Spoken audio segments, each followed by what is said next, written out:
warahmatullahi wabarakatuh.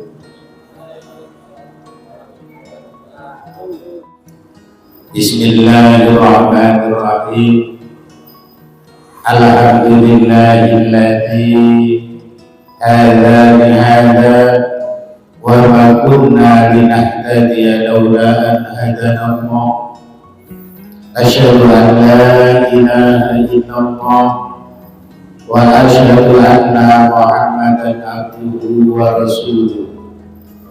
Qala rabbi ishrah li sadri wa yassir li amri wahlul 'uqdatam min lisani yafqahu qawli. Amma ba'du. Pemirsa Bagus Sholat TV yang berbahagia, sebelum kami menyampaikan, marilah kita memanjatkan bersyukur kehadirat Allah Subhanahu wa Ta'ala. Alhamdulillah, pada sore hari ini kita bersama masih diberikan nikmat oleh Allah sehingga kita bisa mengikuti kajian menjelang berbuka puasa Bagus Sholat TV dengan keadaan sehat walafiat.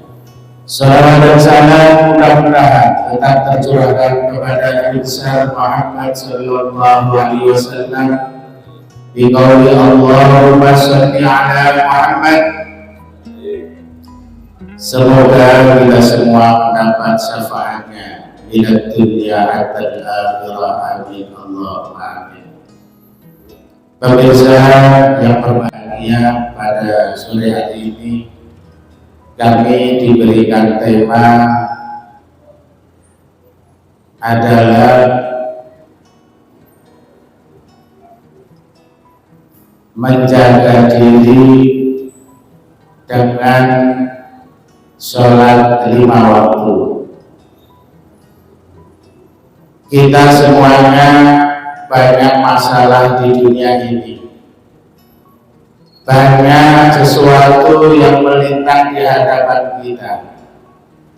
Namun dengan sholat yang kita lakukan, insya Allah itu akan memperbaiki diri kita, memperbaiki jiwa kita, pribadi kita untuk menuju kehadirat Allah, menuju kebaikan, baik kebaikan di dunia maupun kebaikan di akhirat.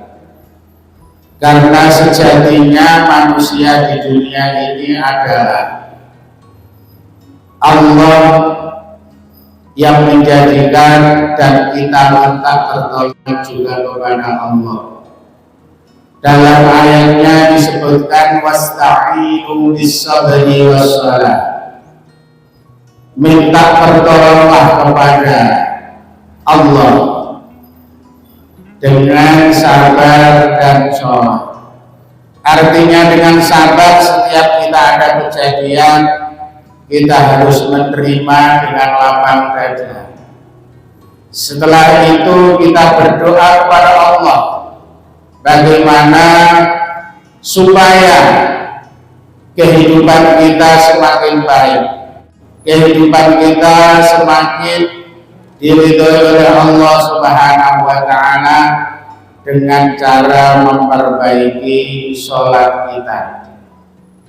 Sholat kita harus selalu diperbaiki agar kehidupan kita di dunia ini, lebih-lebih di akhirat nanti, akan mendapat ridha Allah Subhanahu wa Ta'ala. Bapak Ibu hadirin rahimakumullah, pasti Bapak Ibu juga kepingin hidupnya di dunia ini baik, ya Bu? Bapak-bapak kira-kira kepingin hidupnya baik dan di dunia ini.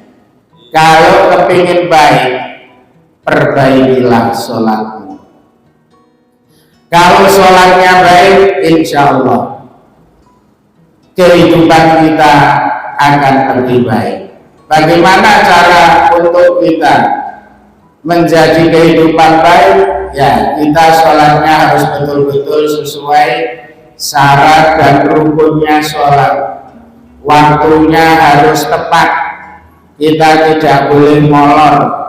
Kalau waktunya diolor terus, ini akan mendapat dosa dari Allah Subhanahu wa Ta'ala. Kalau bisa sholat kita, sholat wajib mulai dari pagi, kita sholat subuh. Kita berdoa kepada Allah, karena sholat itu kalau dilihat dari bahasa, dari lughat, dari bahasa itu adalah ad-du'a. As-sholatu lughatan ad-du'a. Sholat itu menurut bahasa adalah doa. Oleh karena itu setiap kita sholat, seluruh bacaan-bacaan yang ada di sholat itu banyak yang mengandung doa. Oleh karenanya kalau kita sholat betul-betul untuk mencermati arti dari bacaan-bacaan sholat tersebut. Ini kalau kita bisa mempraktekkan, insya Allah apa yang kita harapkan akan dikabulkan oleh Allah Subhanahu wa Ta'ala. Oleh karena itu dari pagi kita sholat subuh, minta kepada Allah supaya kehidupan kita dari pagi sampai siang akan mendapat izin, mendapat ridho dari Allah Subhanahu wa Ta'ala. Apa yang kita minta, misalnya pagi sebelum kita berangkat kerja, kita sholat subuh berdoa kepada Allah supaya nanti pekerjaannya semuanya akan berjalan dengan lancar dan mulus. Kalau itu setiap hari kita lakukan, insya Allah akan dikabulkan Allah.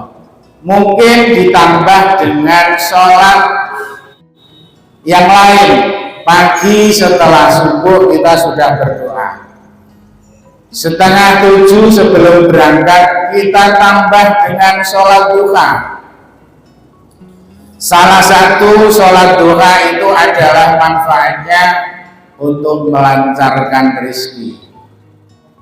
Doanya sudah jelas sekali. Doa sholat duha permintaannya sangat hebat. Kalau itu dikabulkan sama Allah, kehidupan kita insya Allah tidak akan sulit. Itu kalau memang betul-betul sholat kita sesuai dengan aturan agama. Jadi sholat pagi sudah ditambah sholat subuh, nanti siang istirahat kerja ditambah dengan sholat zuhur. Pada saat sholat zuhur kita berdoa sama Allah. Kita berdoa sama Allah supaya apa yang kita lakukan pagi tadi mendapat barokah dari Allah. Dan kita lanjutkan selanjutnya, minta kepada Allah supaya apa yang dikerjakan berikutnya juga mendapat pertolongan Allah Subhanahu wa Ta'ala. Wasta'inu bis-sabri was-shalah. Setelah zuhur terus kita berdoa kepada Allah. Mudah-mudahan nanti perjalanan sampai asar juga akan mendapat pertolongan dari Allah. Dari semuanya kita kembalikan kepada Allah Subhanahu wa Ta'ala. Kehidupan kita tidak lepas dari pantauan Allah, dari bimbingan Allah. Oleh karena itu, apa yang kita lakukan terus menerus kita serahkan kepada Allah Ta'ala. Dari sholat asar kita berdoa lagi, mudah-mudahan diberikan keberkahan, diberikan kehidupan yang mapan, kehidupan yang diridhai Allah. Asar berdoa lagi, kemudian minta supaya sampai maghrib, minta dilindungi Allah Subhanahu wa Ta'ala. Sampai maghrib juga begitu, kita sujud kepada Allah lagi sholat maghrib.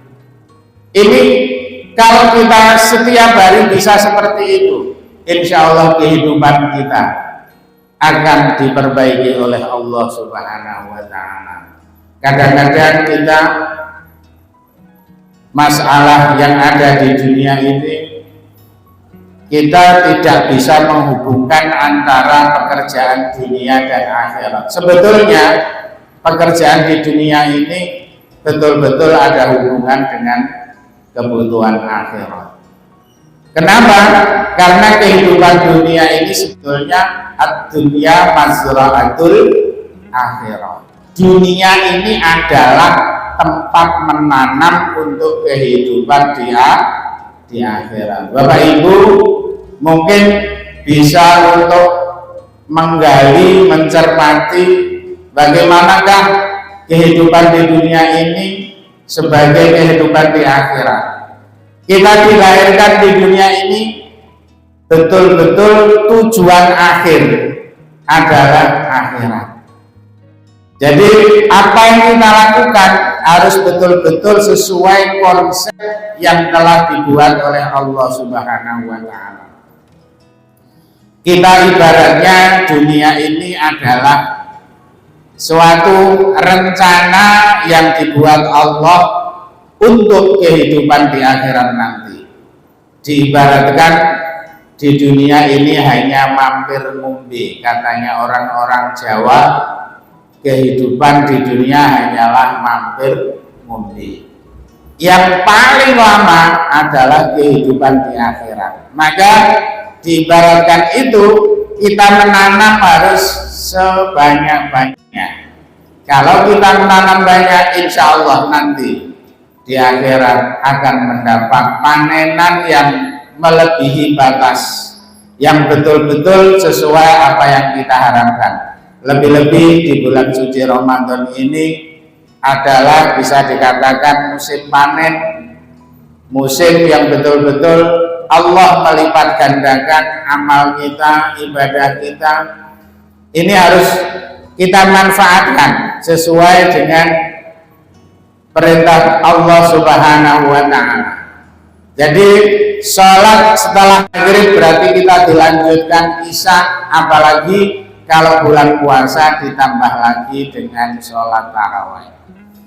Jadi sholat-sholat semuanya ini setelah sholat termasuk waktu yang mustajabah, waktu yang diijabah oleh Allah.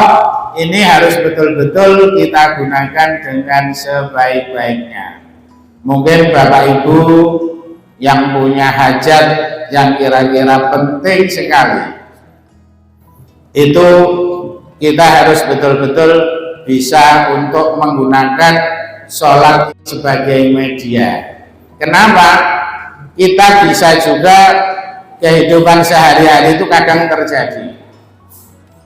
Pada saat kita mau berangkat kerja misalnya, mencari kontak mobil, mencari kunci motor, gak ketemu-ketemu, bingung, akhirnya sholat duha. Habis sholat duha di tengah-tengah itu loh, dia ingat, oh di sana, loh ini berarti berkat sholat kita, berdoa kita kepada Allah, maka itu akan ditunjukkan Allah Subhanahu wa Ta'ala. Maka setiap kita punya masalah di dunia ini, segeralah kita berdoa kepada Allah dengan cara kita sholat. Apalagi ada media sholat yang betul-betul diajarkan oleh Allah, yaitu sholat hajat. Setiap kita mau punya hajat apapun, mari kita gunakan hajat itu dengan sebaik-baiknya. Dulu pernah ada cerita, ada seorang sahabat sama sahabat Rasulullah, orangnya betul-betul bingung, panik, mempunyai masalah, tidak bisa menyelesaikan. Sebetulnya manusia itu sudah diatur oleh Allah, apapun yang dihadapi itu bisa menyelesaikan dengan baik. Karena Allah sudah berfirman dalam Al-Quran surat Al-Baqarah itu, la yukallifullahu nafsan illa wus'aha. surat Ali Imran ya. Itu sebetulnya semua yang dihadapi manusia ini sesuai dengan kemampuan. Namun kadang-kadang orang itu karena imannya masih kurang, jadi menghadapi masalah itu kadang-kadang belum bisa dihadapi, belum bisa diatasi, itu sudah stres dulu. Sebetulnya Allah mengatur manusia di dunia ini sudah sesuai dengan aturan.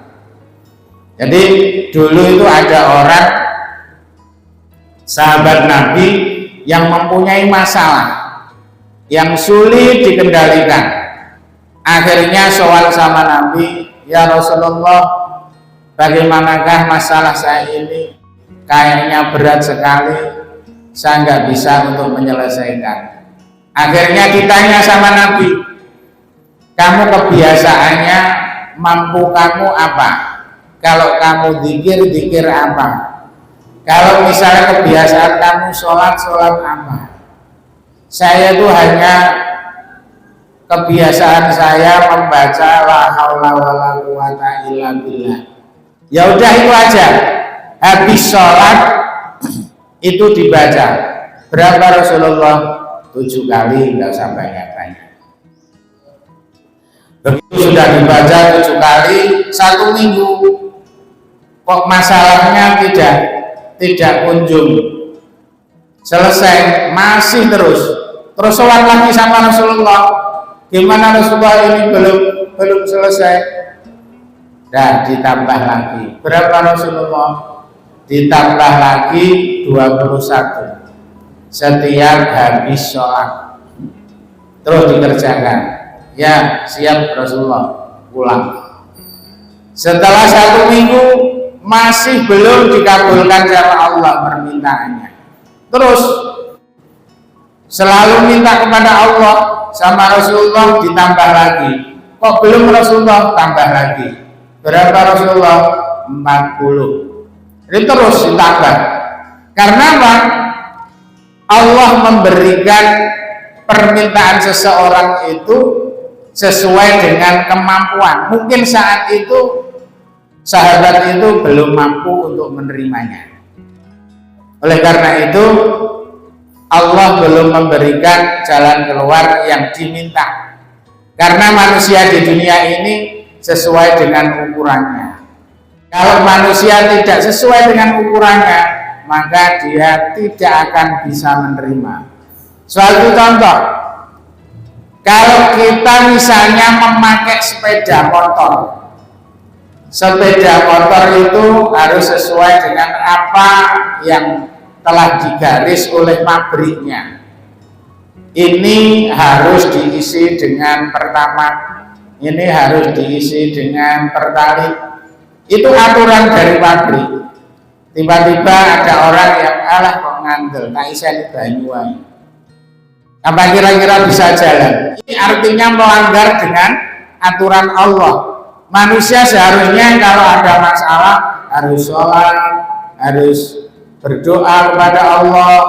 Dia kalau tidak mau mengikuti itu, insya Allah tidak akan dikabulkan sama Allah. Makanya kalau kita punya masalah apapun saja, kita harus betul-betul menghadap kepada Allah sesuai dengan aturan Allah, dengan cara memperbaiki sholat kita. Kalau kita mau memperbaiki sholat kita, insya Allah akan dikabulkan Allah Subhanahu wa Ta'ala. Kalau nanti misalnya kita sudah sholat 5 waktu, tapi kehidupan masih seperti ini, tambah lagi sholat duha. Sholat duha masih seperti ini, sholat tahajud. Tahajud itu justru sudah langsung difirmankan Allah dalam surat Al-Isra. Wa minal laili fatahajjad bihi nafilatan lak asa an yakuna rabbuka maqaman mahmuda. Itu betul-betul langsung Allah yang berfirman menganjurkan supaya manusia di dunia ini sholat tahajud. tapi bagi yang mampu, karena tidak semuanya mampu. Kadang-kadang sudah ada di Al-Quran pun, kalau orang itu mungkin kesadarannya masih kurang, maka kadang-kadang juga sulit untuk melaksanakan itu. Apalagi sholat tahajud waktunya di malam hari. Tapi insya Allah kalau bulan puasa ini semakin mudah untuk melaksanakan itu, karena sekaligus kita melaksanakan makan sahur. Sebelum makan sahur mungkin kita bisa melaksanakan sholat tahajud. Itu suatu media yang betul-betul diharapkan atau diperintahkan oleh Allah supaya kita sholat tahajud. Dan terakhir nanti bisa ditutup dengan sholat witir. Itu yang memang betul-betul anjuran dari agama yang menginginkan supaya kalau betul-betul mengikuti perintah Allah, nanti kehidupan kita akan selalu diperbaiki oleh Allah Subhanahu wa Ta'ala. Manusia itu kalau hidupnya agak sulit, itu sebetulnya manusianya sendiri itu yang tidak mengikuti perintah Allah, tidak mengikuti arahan Allah. Kalau selalu mengikuti, insya Allah Allah akan memberikan kebaikan kepada manusia. Karena manusia di dunia ini tugasnya hanya beribadah. Wa ma khalaqtul jinna wal insa illa liya'budun. Kalau kita di dunia ini tidak mau ibadah, ya jangan sampai harapan bisa menjadi kehidupan yang baik. Karena ibadah adalah tujuan manusia di dunia ini. Di antaranya ibadahnya juga sholat kita harus betul-betul kita perbaiki dengan sebaik-baiknya. Karena kita kemaksiatan pun itu kalau kita sholatnya baik, insya Allah sholat kita baik, kemungkaran itu akan hilang. Kemungkaran itu akan sirna dengan sendirinya. Kalau memang sholat kita semakin baik dan semakin baik. Karena memang betul-betul sholat ini media yang luar biasa, dan salah satunya adalah sholat ini adalah wahyu yang tidak diturunkan di bumi. Rata-rata seperti puasa, zakat itu diturunkan lewat malaikat Jibril. Kalau sholat, Nabi Muhammad langsung menerima dari Allah pada saat Isra Mi'raj. Betul-betul yang luar biasa sholat, karena juga sholat itu yang pertama kali nanti akan dihisab oleh Allah. Istilahnya standar amal kita adalah sholat. Kalau sholat kita baik, yang lain mengikuti. Kalau sholat kita kurang baik, yang lain mengkhawatirkan. Oleh karena itu, mari kita bersama-sama membiasakan sholat kita teliti, semakin hari harus semakin baik. Mungkin asalnya sholatnya masih kurang khusyuk, ya mari kita berusaha bagaimana supaya khusyuk. Kadang-kadang kita juga sulit untuk khusyuk. Memang kekhusyukan seseorang ini kalau betul-betul kita lihat ya, dan sesuai sejarah dulu memang agak sulit. Ali bin Abi Thalib saja dulu pernah dites sama Rasulullah. Ali, kalau kamu bisa sholat khusyuk, tak kasih hadiah serban. Serban saya yang ini betul-betul luar biasa. Kenangan dulu. Akhirnya sahabat Ali ya semangat. Tapi apakah bisa khusyuk sepenuhnya?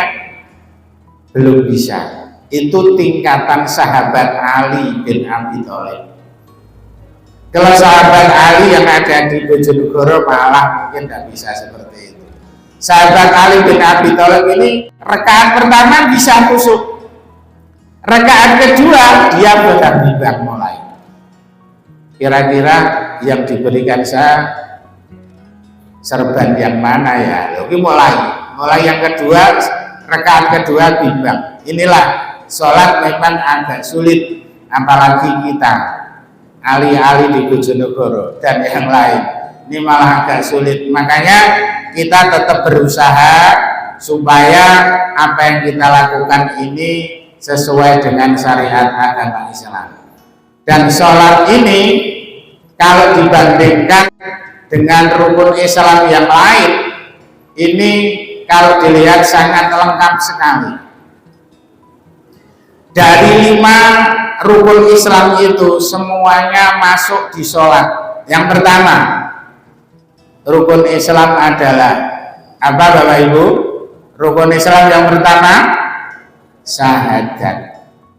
Di dalam sholat pasti ada bacaan syahadat. Bahkan setiap duduk terakhir atau tahiyat akhir pasti kita membaca syahadat. Itu rukun Islam yang pertama. Yang kedua sholat, sudah pasti sholat. Yang ketiga zakat. Sholat butuh harta benda. Apa harta benda? Yaitu kalau ibu-ibu mau kena, kalau bapak-bapak sarung, baju, kopiah. Ini adalah harta benda yang harus betul-betul diberikan untuk memberikan kesempurnaan ibadah sholat. Loh, misalnya ada sholat tidak pakai baju boleh Pak? Boleh, tapi ada syaratnya. Tidak boleh di bambu sofa. Boleh tidak pakai baju, nggak pakai sarung, nggak pakai kopiah, boleh. Itu kalau darurat. Di mana? Boleh, tapi harus di kamar dan keadaan gelap sendiri. Tidak boleh ada temannya. Ada temannya digoda pasti. Ini maksudnya darurat. Contoh, saya pernah darurat sekali itu pada saat Bojonegoro mengalami banjir bandang dulu tahun 2008 itu kan banjir, semuanya tempat ibadah sudah tenggelam, mau sholat di mana-mana sulit, rumah-rumah sudah tenggelam, kita mau cari baju itu kesulitan. Akhirnya ya seadanya, hanya pakai celana yang bisa menutup aurat dari pusar sampai lutut, itu saja. Itu kalau misalnya di masjid kan pasti orang ketawa semuanya, tapi karena itu darurat ya tetap kita laksanakan. Kalau pembahasan tidak pakai baju itu di dalam kitab pun juga diterangkan, itu kalau betul-betul darurat boleh. Makanya sholat itu butuh zakat, artinya butuh harta benda untuk melengkapi pada pelaksanaan sholat itu. Terus berikutnya puasa. Sholat itu harus puasa, tidak boleh makan. Kalau sampai makan, sholatnya batal. Kok bisa? Ya, makannya langsung 1 piring selesai, semuanya dimakan dah. Walaupun itu hanya 1 biji nasi, apa namanya? Selilitan umpo. Nah, nggak kamu mau karena sudah terburu-buru. Pada saat membaca Fatihah kan mulutnya goyang-goyang. Akhirnya apa yang ada di gigi kita ini ada sesuatu yang lepas. Contohnya ya nasi misalnya, nasinya lepas. Ini kalau dimakan, ditelan, ini sama juga kita makan. Kalau kita makan berarti sholat kita tidak jadi. Minum juga nggak boleh. Minum apa? Sholat kok bisa minum? Habis mandi belum andukan. Pas sholat dari dari rambutnya ini ada sedikit air yang menetes. Nah, menetes sampai ke mulut. Ini juga kalau ditelan ini menjadi batal sholatnya. Maka sholat harus dalam keadaan puasa, tidak boleh apa itu pada saat kita sholat kita makan walaupun sedikit tidak boleh. Makanya bagaimana caranya untuk menghindari itu? Apabila ada nasi satu biji yang lepas dari giginya dibuang aja. Bagaimana cara buangnya? Ya kita seperti pada saat kita sujud kita taruh di bawah. Nah ini bisa. Tidak usah kita lepas langsung seperti orang meludah, itu nggak usah. Nanti kok dilihat orang ini pada saat sholat kok meludah. Enggak, langsung pada saat sujud kita lepas di bawah. Apakah nggak najis? Tidak, itu nggak najis. Nanti kita buang setelah selesai sholat. Jadi sholat itu lengkap. Yang terakhir haji, rukun Islam. Sholat itu menghadap kemana?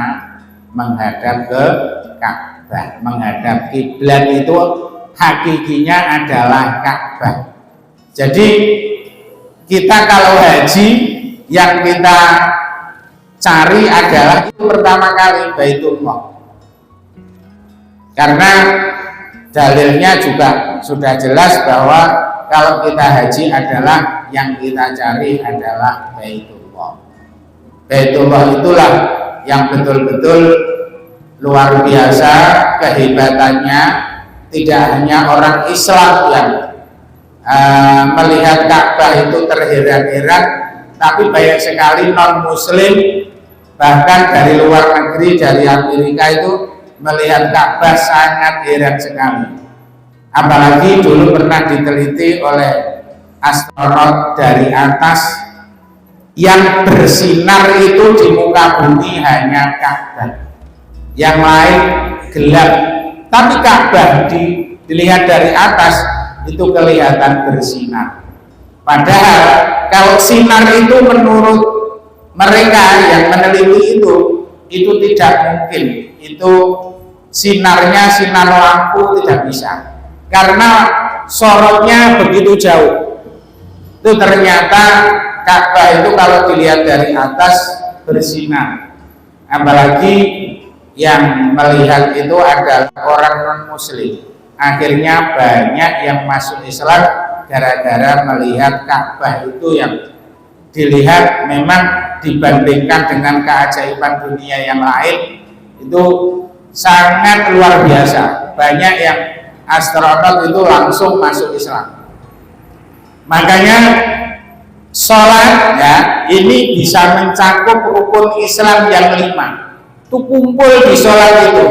Makanya betul-betul memberikan solusi bagi kita bagaimana supaya kehidupan kita menjadi baik, kehidupan kita menjadi tertata dengan rapi sesuai dengan syariat agama Islam, dan Allah juga akan ridho itu kalau memang kehidupan kita betul-betul kita landasi dengan kita menjalankan sholat, khususnya sholat 5 waktu, dan ditambah dengan sholat yang lain, sholat rawatib yang muakkad, yang ghairu muakkad, yang sholat ghairu rawatib juga termasuk sholat tahajud, sholat duha, sholat tasbih, sholat awabi, dan lain sebagainya, sholat hajat. Maka kita semuanya mari kita lakukan sholat dengan sebaik-baiknya. Insya Allah kalau kita lakukan dengan sebaik-baiknya,